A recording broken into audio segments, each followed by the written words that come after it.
ಈ C A N R C ಥರ U C C ಬಗ್ಗೆ ಯಾಕಿಷ್ಟು ಭಯ, ಯಾಕಿಷ್ಟು ವಿರೋಧ ವ್ಯಕ್ತವಾಗ್ತಾ ಇದೆ? ಇದು ಒಬ್ಬರನ್ನ ಟಾರ್ಗೆಟ್ ಮಾಡಿ ಮಾಡಲಾಗ್ತಾ ಇದೆ ಅನ್ನೋಂಥ ಆರೋಪ ಪ್ರತ್ಯಾರೋಪಗಳಿದೆ. ಉತ್ತರಾಖಂಡಲ್ಲಿ ಅಳವಡಿಸ್ಕೊಂಡಿದ್ದಾರಲ್ವಾ, ಏನಾಗತ್ತೆ ಇನ್ನು ಮುಂದೆ ಇಲ್ಲಿ ಏನಾಗತ್ತೆ?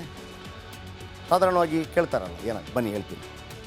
ಉತ್ತರಾಖಂಡ್ನಲ್ಲಿ ಯು ಸಿ ಸಿ ಬಿಲ್, ಇನ್ನು ಮುಂದೆ ಉತ್ತರಾಖಂಡ್ನಲ್ಲಿ ಬಹುಪತ್ನಿತ್ವ ನಿಷಿದ್ಧ. 2 ಹೆಂಡತಿ 3 ಹೆಂಡತಿ ನೋ ವೇ, ಚಾನ್ಸೇ ಇಲ್ಲ, ಒಂದೇ ನಿಷಿದ್ಧ ಮಾಡಿಬಿಟ್ರು. ಮದುವೆ ಆದರೆ ರಿಜಿಸ್ಟ್ರೇಷನ್ ಮಾಡಿಸಲೇಬೇಕು. ಆ ಭಾಗದಲ್ಲೆಲ್ಲ ಇರಲಿಲ್ಲ, ನಮ್ಮಲ್ಲೆಲ್ಲ ಶುರುವಾಗಿದೆ ಈಗ. ವಿಚ್ಛೇದನದಲ್ಲಿ ಗಂಡ ಹೆಂಡತಿಗೆ ಸಮಾನಾಧಿಕಾರ. ವಿಚ್ಛೇದನದಲ್ಲಿ ಗಂಡ ಹೆಂಡತಿಗೆ ಸಮಾನಾಧಿಕಾರ. ಏನಾದರೂ ನೆನಪಾಯ್ತಾ ನಿಮಗೆ? ಶಾಬಾನು ಪ್ರಕರಣ ನೆನಪಾಗಿರ್ಬೋದು. ಈಗ ಹೇಳೋಕೆ ಹೋದರೆ ತುಂಬ ಲೇಟ್ ಆಗುತ್ತೆ. ಕಾನೂನು ಏನು ಹೇಳುತ್ತೆ ಅದನ್ನು ಪಾಲನೆ ಮಾಡಬೇಕು. ನಿಮ್ಮ ವೈಯಕ್ತಿಕ ಯಾವುದು ಮಾತಾಡೋಂಗಿಲ್ಲ. ಉತ್ತರಾಖಂಡ್ನಲ್ಲಿ ವಧುವಿಗೆ 18 ವರ್ಷ ಆಗಿರಲೇಬೇಕು. ನಮ್ಮಲ್ಲೆಲ್ಲ ಇದೆ, ಆದರೆ ಅಲ್ಲಿ ಇಲ್ಲದೆ ಮಾಡ್ತಾ ಇದ್ದಾರೆ. ಏಜ್ ಬಾರ್ ಇದ್ದರೂ ಕೂಡ ಮಾಡ್ತಾರೆ. 16 ವರ್ಷದ ಮಕ್ಕಳಿಗೆ ಮಾಡ್ತಾರೆ, ಮಾಡುವಂಗಿಲ್ಲ.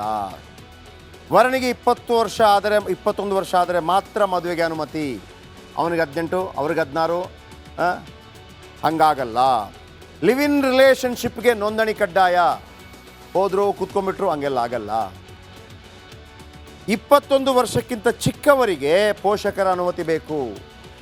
ನಾನು 18 ವರ್ಷ ಆಗಿದೆ, ನಾನು 19 ವರ್ಷ, ಹುಡುಗಿ 18 ವರ್ಷ, living relationship no no no no no, ನಿಮ್ಮ ಅಪ್ಪನ ಸೈ ತಗೊಂಬ, ಅದಾಗಬೇಕು.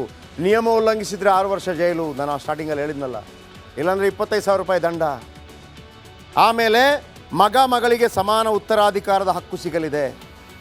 ಮಗನಿಗೆ ಕಡಿಮೆ, ಮಗಳಿಗೆ ಜಾಸ್ತಿ, ಮಗನಿಗೆ ಜಾಸ್ತಿ, ಮಗಳಿಗೆ ಕಡಿಮೆನೋ, ಮಗ ಮಗಳು ಸೇಮ್ ಇರಬೇಕಲ್ವ. ಮಗನಿಗೆ ಕೊಟ್ಬಿಡೋದು, ಮಗಳಿಗಿಲ್ಲ, ಅರೆ ಅದು ಹೆಂಗಾಗುತ್ತೆ? ಮಗಳು ಮದುವೆ ಮಾಡೋದು ಆಗಲ್ಲ. ಅಪ್ಪ ಅಮ್ಮನ ಸ್ವತ್ತು ಮಗ ಮಗಳಿಗೆ ಸೇಮ್. ಆದಿವಾಸಿಗಳಿಗೆ ಕೆಲವು ನಿಯಮಗಳು ಅನ್ವಯಿಸೋದಿಲ್ಲ, ಅವ್ರದ್ದು ಕೆಲವು ಕಾನೂನು. ಅದು ಬಿಟ್ಟು ಆದಿವಾಸಿಗಳಿಗೆ ಯಾಕೆ ಕೊಡೋದು? ನಮಗೂ ಕೊಡಿದ್ರೆ ನೀವು ಕೂಡ ಕಾಡಲ್ಲಿದ್ದು ಬಿಡಿ ಆದಿವಾಸಿಗಳ ಥರ. ಆದಿವಾಸಿಗಳು ಅವ್ರದ್ದೇ ಕೆಲವು ಸಂಪ್ರದಾಯಗಳನ್ನು ಪಾಲಿಸಿಕೊಂಡು ಬಂದಿರ್ತಾರೆ, ಅವ್ರಿಗಾಗಿ ಬಿಡಲಾಗಿದೆ. ಇನ್ನು ಮುಂದೆ ಗೊತ್ತಾಯ್ತಲ್ಲ ಯಾವ ರೀತಿ ಇರುತ್ತೆ ಅಂತಂದರೆ, ಬಹುಪತ್ನಿತ್ವ ನಿಷಿದ್ಧ. ಬಹುಪತ್ನಿತ್ವ ನಿಷಿದ್ಧ. ಇಲ್ಲ ಅವಳು ಒಪ್ಕೊಂಡಿದ್ದಾಳೆ, ಇವಳು ಒಪ್ಕೊಂಡಿದ್ದಾಳೆ, ಕಾನೂನು ಒಪ್ಕೋಬೇಕು. ಅವಳು ಒಪ್ಕೊಂಡಿದ್ದಾಳೆ, ಇವಳು ಒಪ್ಕೊಂಡಿದ್ದಾಳೆ ಅಲ್ಲ, ಕಾನೂನು ಒಪ್ಕೋಬೇಕು.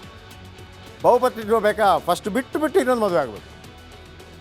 ಆಮೇಲೆ ಅದು ಬಿಟ್ಟಾಗ ನನ್ನ ಇದರಲ್ಲಿ ಹಿಂಗೆ ಹೇಳುತ್ತೆ, ನಾನು ಹೆಂಗೆ ಬೇಕಿದ್ರೆ ಬಿಟ್ಬಿಡೋದು, ಹಂಗಲ್ಲ.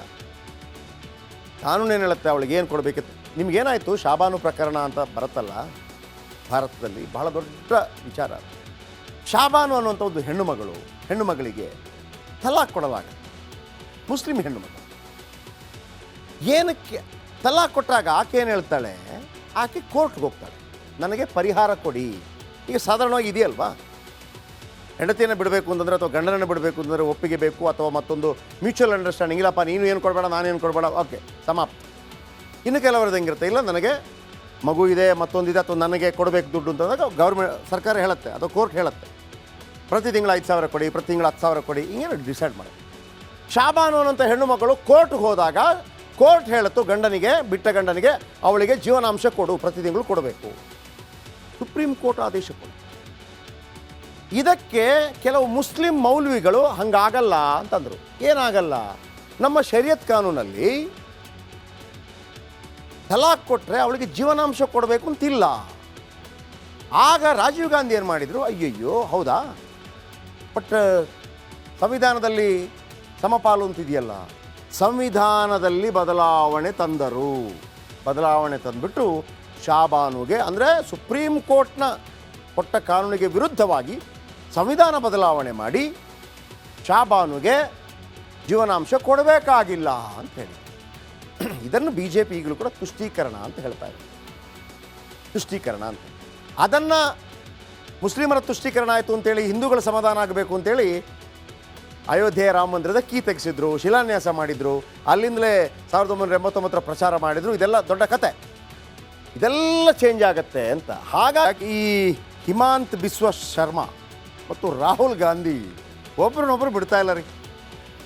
ರಾಹುಲ್ ಗಾಂಧಿ ಇನ್ನೇನಾಯಿತು, ಒಂದು ಮುದ್ದಾದ ಒಂದು ನಾಯಿ ಮರಿಗೆ ಬಿಸ್ಕೆಟ್ ತಿನ್ನಿಸ್ತಾ ಇತ್ತು. ಆ ನಾಯಿ ಮರಿ ಬಿಸ್ಕೆಟ್ ತಿಂತಾ ಇರಲಿಲ್ಲ. ಆ ಬಿಸ್ಕೆಟನ್ನು ಅವರು ಅವರ ಪಕ್ಕದಲ್ಲೇ ಇದ್ದ ಅವರ ಕಾರ್ಯಕರ್ತನಿಗೆ ಕೊಟ್ಟರು. ಅಲ್ಲಿಗೆ ಸೀನ್ ಕಟ್ ಆಯಿತು. ಇನ್ನು ಮತ್ತು ಇದೆ ಹೇಳ್ತೀನಿ. ಈಗ ಅದು ಏನಾಗಿ ಸುದ್ದಿ ಆಗ್ತಾಯಿದೆ ಅಂತಂದರೆ ನಾಯಿ ಬಿಸ್ಕೆಟ್ ತಿನ್ನಲಿಲ್ಲ, ಅದಕ್ಕಾಗಿ ಅವ್ರಿಗೆ ಕೊಟ್ಟರು ಅಂತೇಳಿ. ಇದನ್ನು ಯಾರು ಇವರಿದ್ದಾರಲ್ಲ, ಯಾರು ನಮ್ಮ ಹಿಮಂತ್ ಬಿಸ್ವಾ ಶರ್ಮಾ, ಅದನ್ನು ಭಾಳ ದೊಡ್ಡದು ಮಾಡಿದ್ದಾರೆ. ಈಗ ಇದು ದೊಡ್ಡ ತಲೆನೋವಾಗಿದೆ ರಾಹುಲ್ ಗಾಂಧಿಗೆ. ಏನು ಹಿಂಗೆಲ್ಲ ಟ್ರೋಲ್ ಮಾಡ್ತಾ ಇದ್ದಾರೆ ಅಂತ. ಇದರ ಅಸಲಿ ಕಥೆ ಏನು ಅದೇ ಹೇಳ್ತೀನಿ. ಅದಕ್ಕಿಂತ ಮೊದಲು ಈ ಸುದ್ದಿ ನೋಡ್ಕೊಂಬ.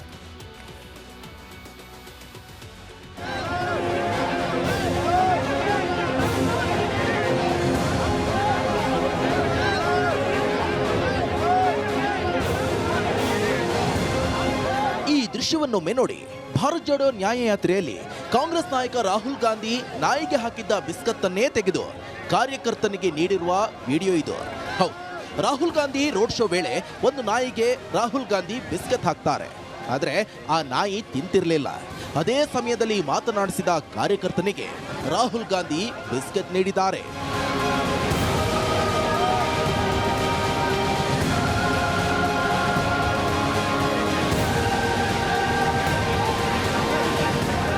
ವಿಧಾನಸಭೆ, ಪರಿಷತ್, ಲೋಕಸಭೆ, ರಾಜ್ಯಸಭೆಗೆ ವಿರೋಧ ಪಕ್ಷ ನಾಯಕ ಇರೋ ಹಾಗೆ ರಾಹುಲ್ ಗಾಂಧಿ ಪಾಲಿಗೂ ಒಬ್ಬರು ವಿರೋಧಿ ನಾಯಕರಿದ್ದಾರೆ. ಅದು ಬೇರೆ ಯಾರೂ ಅಲ್ಲ, ಅಸ್ಸಾಂ ಸಿಎಂ ಹಿಮಂತ್ ಬಿಸ್ವಾ ಶರ್ಮಾ. ರಾಹುಲ್ ಗಾಂಧಿ ಮಾತ್ರವಲ್ಲ, ಅವರ ಇಡೀ ಕುಟುಂಬವು ನನಗೆ ಅದೇ ಬಿಸ್ಕತ್ ತಿನ್ನಿಸಲು ಸಾಧ್ಯವಾಗಲಿಲ್ಲ. ನಾನು ಹೆಮ್ಮೆಯ ಅಸ್ಸಾಮಿ ಮತ್ತು ಭಾರತೀಯ. ನಾನು ಬಿಸ್ಕತ್ ತಿನ್ನಲು ನಿರಾಕರಿಸಿದೆ. ಕಾಂಗ್ರೆಸ್ ತೊರೆದು ಎಂದು ಶರ್ಮಾ ವ್ಯಂಗ್ಯವಾಡಿದ್ದಾರೆ.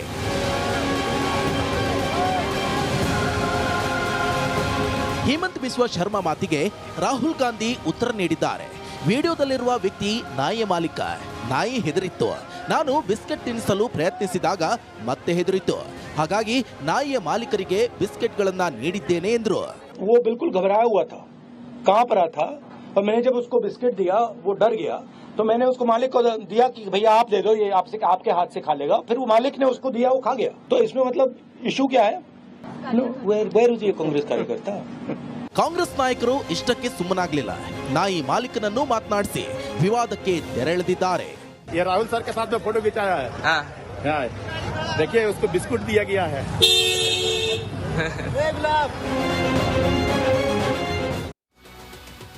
ಇಲ್ಲಿ ಹಿಮಂತ್ ಬಿಸ್ವಾ ಶರ್ಮಾ ಇದ್ದಾರಲ್ಲ, ಹಿಮಂತ್ ಬಿಸ್ವಾ ಶರ್ಮಾ ಸುಮ್ಮನೆ ಟೀಕೆ ಮಾಡಿ ರಾಹುಲ್ ಗಾಂಧಿ ಆ ನಾಯಿಗೆ ಬಿಸ್ಕೆಟ್ ತಿನ್ನಿಸ್ಲಿಕ್ಕೆ ಹೋಗ್ತಾರೆ, ತಿನ್ನಲ್ಲ. ಆಗ ಅಲ್ಲಿದ್ದ ಕಾರ್ಯಕರ್ತನಿಗೆ ಕೊಟ್ಟರು ಅಂತ ಅವ್ರು ಹೇಳ್ತಾರೆ. ಆ ನಿಜವಾಗಿ ಆತ ನಾಯಿಯ ಮಾಲೀಕ. ಆತ ಏನು ಮಾಡ್ತಾನೆ, ವಾಪಸ್ ತಗೊಂಡು ಅದನ್ನು ತಿನ್ನಿಸ್ತಾನೆ ನಾಯಿಗೆ. ಆಮೇಲೆ ಈ ಹಿಮಂತ್ ಬಿಸ್ವಾ ಶರ್ಮಾ ಇದ್ದಾರಲ್ಲ, ಒಂದು ಕಾಲದಲ್ಲಿ ಇವರು ಮತ್ತು ಇದೇ ಪಾರ್ಟಿಯಲ್ಲಿದ್ದರು. ಅದಕ್ಕೆ ಒಂದು ಗಾದೆ ಮಾತಿದೆ ಗೊತ್ತಾ, ಈ ಚಾಣಕ್ಯ ಒಂದು ಮಾತನ್ನು ಹೇಳ್ತಾನೆ, ನಿಮ್ಮ ರಹಸ್ಯಗಳನ್ನು ಯಾವತ್ತೂ ಕೂಡ ಮತ್ತೊಬ್ಬರಿಗೆ ಹೇಳಕ್ಕೆ ಬಿಡಬೇಡಿ, ಯಾವಾಗ ಬೇಕಿದ್ರೆ ಒಂದು ದುಶ್ಮನ ಆಗ್ಬೋದು ಅಂತೇಳಿ. ಸೊ ಹಂಗಾಗಿದೆ ಪರಿಸ್ಥಿತಿ. ಆದರೆ ಇಲ್ಲೆಲ್ಲೂ ಕೂಡ ಕಾರ್ಯಕರ್ತನಿಗಾಗಲಿ ಮತ್ತೊಬ್ಬರಿಗಾಗಲಿ ರಾಹುಲ್ ಗಾಂಧಿ ಬಿಸ್ಕೆಟ್ ಕೊಟ್ಟಿದ್ದಾರೆ. ಹಾಗಂತ ಅದು ತಿನ್ನೋಕೆ ಕೊಟ್ಟರು ಅನ್ನೋ ರೀತಿಯಲ್ಲಿ ಕೊಟ್ಟರೆ ಆಗ್ತಾಯಿದೆ. ಹಂಗಲ್ಲ, ಅದನ್ನು ನಾಯಿಗೆ ತಿನ್ನಿಸಿದರೆ ಮತ್ತು ಮಾಲೀಕ ಕೂಡ ಹೇಳಿದ್ದಾರೆ. ಇನ್ನು ಬಹಳ ಮುಖ್ಯವಾದ ವಿಚಾರಕ್ಕೆ ಬರ್ತಾ ಇದ್ದೀನಿ. ನಮ್ಮಲ್ಲಿ ಕರ್ನಾಟಕದಲ್ಲಿ ಈ ಸರ್ಕಾರಿ ಪರೀಕ್ಷೆಗಳಿತ್ತಲ್ಲ, ಯಾವೆಲ್ಲ ರೀತಿಯಲ್ಲಿ ನೀವು ಬ್ಲೂಟೂತ್ ಹಾಕ್ಕೊಂಡು ಮೋಸ ಮಾಡಿದ್ರಿ, ಕೋಟಿಗಟ್ಟಲೆ ದುಡ್ಡು ಕಳಿಸಿದ್ರಿ. ಈಗ ಭಾಳ ಖಡಕ್ಕಾಗಿರುವಂಥ ಕಾನೂನು ಬಂದಿದೆ. ಹಾಗಂತ ಪರೀಕ್ಷೆ ಅಂತ ನೀವು ಹೆದರಬೇಡಿ. ನಿಮ್ಮ SLC 7th ಆ ಪರೀಕ್ಷೆ ಅಲ್ಲಲ್ಲ, MBBS ಪರೀಕ್ಷೆ ಆ ಪರೀಕ್ಷೆ ಎಲ್ಲ ಅಲ್ಲ, ಸರ್ಕಾರಿ ಪರೀಕ್ಷೆಗಳಿರುತ್ತಲ್ಲ, KPSC ಮತ್ತೊಂದು ಮಗದೊಂದು ಪೊಲೀಸ್ ಪರೀಕ್ಷೆ ಇದೆಲ್ಲ ಇರುತ್ತಲ್ಲ, ಭಾಳ ಸ್ಟ್ರಿಕ್ಟ್ ಆಗುತ್ತೆ. ಪರೀಕ್ಷೆಯ ಪತ್ರಿಕೆಗಳನ್ನು ಸೋರಿಕೆ ಮಾಡೋದು ಅಪರಾಧ, ನಮಗೆ ಗೊತ್ತಿದೆ. ಅದು ಯಾವುದೇ ಪರೀಕ್ಷೆ ಪತ್ರಿಕೆ ಸೋರಿಕೆ ಮಾಡೋದು ಅಪರಾಧ. ಉತ್ತರ ಪತ್ರಿಕೆಗಳನ್ನು ತಿರುಚುವುದು ಕೂಡ ಅಪರಾಧ. ಆದರೆ ವಿಶೇಷವಾಗಿ ಈ ಸರ್ಕಾರ ನಡೆಸುವಂಥ ಪರೀಕ್ಷೆ, ಇದರಲ್ಲಿ ಏನಾದರೂ ನೀವು ಗೋಲ್ಮಾಲ್ ಇನ್ನು ಮುಂದೆ ಮಾಡಿದರೆ ಸುಮ್ಮನಿಲ್ಲ ಕಾನೂನು. 10 ವರ್ಷಗಳವರೆಗೆ ಜೈಲು ಶಿಕ್ಷೆ ಮತ್ತು 1 ಕೋಟಿ ರೂಪಾಯಿ ದಂಡ. 1 ಕೋಟಿ ರೂಪಾಯಿ. ಆಮೇಲೆ ಪೊಲೀಸರಿಗೆ ಸ್ವಂತವಾಗಿ ಕಾರ್ಯನಿರ್ವಹಿಸಲು ಅಧಿಕಾರ ಇದೆ. ಎಲ್ಲಿ ತನಕ ಬಂದಿತ್ತು ಅಂದರೆ ಇದೇ ಸ್ವಂತವಾಗಿ ಕಾರ್ಯನಿರ್ವಹಿಸಲು ಯಾವ ಪೊಲೀಸರಿಗೆ ಅಧಿಕಾರ ಇದೆ. ಆ ಪೊಲೀಸ್ ಪರೀಕ್ಷೆಯಲ್ಲೇ ಹಿಂಗಾಗ್ತಾ ಇತ್ತು. ನಮ್ಮ ಗೊತ್ತಲ್ಲ, ಕಲಬುರಗಿ ಪಾಟೀಲರು ರುಬ್ಬಾಕ್ಬಿಟ್ರು. ಪೊಲೀಸರು ವಾರಂಟ್ ಇಲ್ಲದೆ ಶಂಕಿತರನ್ನು ಬಂಧಿಸಬಹುದು, ಸ್ಟ್ರಿಕ್ಟ್ ಮಾಡದೇ ಇದ್ರೆ ಆಗೋದಿಲ್ಲ. ಯಾಕಂದರೆ ನಮ್ಮನ್ನು ಕಾಯಬೇಕು ಪೊಲೀಸರು. ಪರೀಕ್ಷಾ ಅಕ್ರಮ ಎಸಗಿದ ಆರೋಪಿ ಜಾಮೀನಿಗೆ ಅರ್ಹನಾಗಿರಲ್ಲ, ಜಾಮೀನೇ ಇಲ್ಲ, ಜಾಮೀನು ಕೊಡಲ್ಲ, ರೇಪ್ ಕೇಸ್ ಥರ ಆಗೋಗ್ಬಿಡ್ತಿದ್ದು. ಪರೀಕ್ಷಾ ಅಕ್ರಮವನ್ನು ರಾಜಿ ಮೂಲಕ ಇತ್ಯರ್ಥಪಡಿಸಲು ಆಗಲ್ಲ, ಇಲ್ಲ ನಾವು ಕೂತ್ ಮಾತಾಡೋಣ ಆಗಲ್ಲ. ಮೊದಲೆಲ್ಲ ಕೆಲವು ಪಿಕ್ಚರ್ಗಳಲ್ಲಿ ಇತ್ತಲ್ಲ, ಯಾವುದಾದ್ರೂ ಒಬ್ಬ ಗಂಡಸು ಒಂದು ಹೆಣ್ಮಗಳನ್ನು ಅತ್ಯಾಚಾರ ಮಾಡಿದರೆ ನೀವು ಮದುವೆ ಆಗ್ತೀರಾ ಅಂತಂದರೆ ಬಿಟ್ಬಿಡ್ತೀವಿ, ಹಂಗೆಲ್ಲ ಇಲ್ಲ ಅಂತ. ನಾವು ಮಾಡಿದ್ದೀವಿ ಸರ್, ನಾವು ಮಾತಾಡ್ಕೋತೀವಿ, ಹಂಗೆಲ್ಲ ಆಗಲ್ಲ.